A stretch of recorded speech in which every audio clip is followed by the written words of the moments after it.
नमस्कार मित्रांनो, स्वागत आहे आपल्या युट्यूब चॅनलवर. तो मित्रांनो, TRT पोलीस भरतीसाठी एक्झाम डेट जाहीर झालेले आहेत आणि त्याचे आपल्याला ऍडमिट कार्ड डाउनलोड करायचे आहे. तर मित्रांनो, TRTच्या ऑफिशियल वेबसाईटवर जाऊन तिथं आपल्याला ऍडमिट कार्ड डाउनलोड करायचे आहे. तर मित्रांनो, तुम्ही समोरच्या सायबर कॅफला जाऊन आपले ऍडमिट कार्डचे झेरॉक्स काढून ठेवायचे आहेत. ते पण कलर प्रिंट मध्ये आपले ऍडमिट कार्डचे झेरॉक्स मारायचे आहेत. 2 मारून ठेवा, जेणेकरून तुम्हाला एक हरवला तर दुसरा बॅकग्राऊंडला असेल. तर मित्रांनो, TRT पोलीस भरतीसाठी 4 बॅचेस केलेले आहेत. पहिली बॅचची एक्झाम 21 तारखेला आणि सेकंड बॅचची एक्झाम 22 तारखेला आणि थर्ड बॅचेसची एक्झाम 23 तारखेला आणि चौथी बॅच आपली 24 तारखेला त्यांची एक्झाम होणार आहे.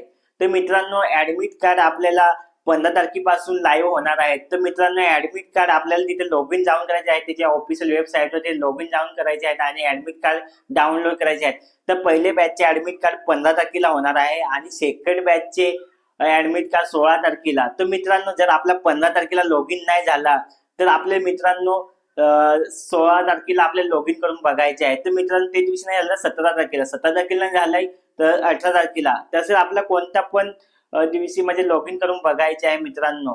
जर आपल्याला मेसेजद्वारा किंवा मेलद्वारा आपल्याला म्हणजे समजलं नसेल काय आपली किती नंबरची बॅच आहे, तर TRT तसे कोणतेही आपल्याला अधिकृत नोटीस जाहीर केलेली नाही का तुमची बॅचेस त्यांची एक्झाम 21 तारखेला आणि सेकंड बॅच 22 तारखेला असे आपल्याला कोणतेही बॅच ठरवून दिलेले नाही. तर आपल्याला कसं माहित पडेल की आपले बॅच कोणते आहे. तर मित्रांनो, तुम्हाला मी एकच सांगू शकतो की तुम्ही 15 तारखेला आपले ऍडमिट कार्ड पहिले बॅचेचं शो होणार आहे. आता पहिल्या दिवशी पण आपण लॉग इन करून बघायचे आहे. जर आपला झाला लॉग इन तर ते डाउनलोड करायचे आहे. जर नसेल झाला तर 16 तारखेला ट्राय करायचे आहे. कारण की कसं आहे, TRTने आपल्याला कोणतीही माहिती दिली नाही का तुमची बॅच पहिली आहे, सेकंड आहे का थर्ड आहे, असा कोणताही आपले मेसेज नाही आलेला आहे. तर मित्रांनो, जर तुम्हाला काही समस्या आल्यास लॉग इन करण्यास तर तुम्ही TRTच्या ऑफिशियल वेबसाईटवर जाऊन संपर्क करा त्यांना. काय सर, मला ऍडमिट कार्ड डाउनलोड करण्यासाठी अडचणी येत आहेत, असं तुम्ही त्यांना जर कॉन्टॅक्ट करा.